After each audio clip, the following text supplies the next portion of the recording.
Okay, whose ideas were these noses? Because the animation is beautiful, stunning, spectacular, it's marvelous, it's fantastic, it's phenomenal, it's incredible, but the anime-isms did get on my nerves quite a bit. Hi, welcome to Too Many Movies, where I regale you with the tale of the tale in 2-ish minutes. It's finally on Paramount Plus, even though it should have been a worldwide theatrical release. And I should have been able to go see it. Let's talk about Avatar Aang, The Last Airbender. I'm not gonna give you spoilers, I just wanna talk about the animation and the characters for my friends who haven't seen it yet, but if you've been on Twitter like I've been on Twitter, then you probably have gotten spoiled real bad already. Let's get into it.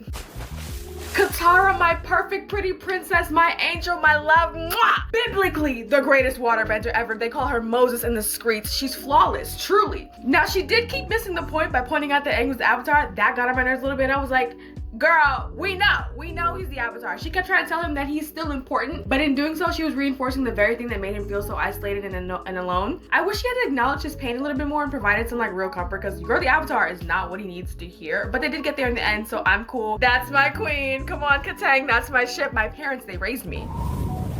This newborn baby, if Aang hadn't run, he would have died, okay? He's skinny, emotionally fragile, non-violent vegetarian. That baby would have been on a t-shirt within the first 5 minutes of the Fire Nation attack. Let's just be realistic, okay? Now, him always reaching for Katara before anything or anyone else? Yeah, because why would I choose cosmic energy over Katara? Because I sure wouldn't. I understand. I was screaming at the TV for her to say something when he started corrupting the staff, but I'm glad that he pulled it together himself, because, I mean, stand on your own 2 feet, King.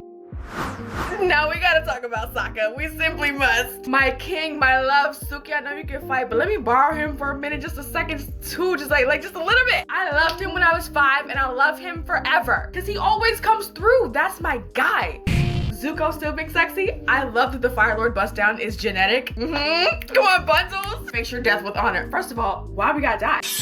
Toph, the greatest earthbender ever. She's a metal bending beast. I adore her. Muscle babes, we up 1,000. Baby Toph was hilarious in the spirit world. I too would have bit Sokka, said with pure envy.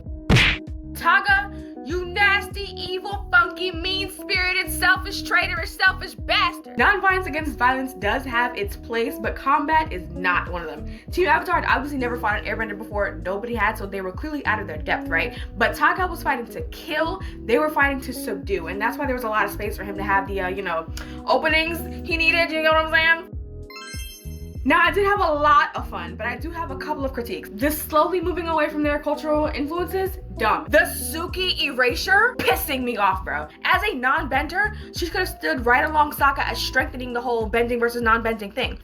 Anyway, I lovingly give it an 8.8 out of 10. Please watch this on Paramount Plus, and while you're at it, rewatch Avatar: The Last Airbender, watch The Legend of Korra, and watch Seven Havens when it comes out. I'll see you next week. Love you, mwah!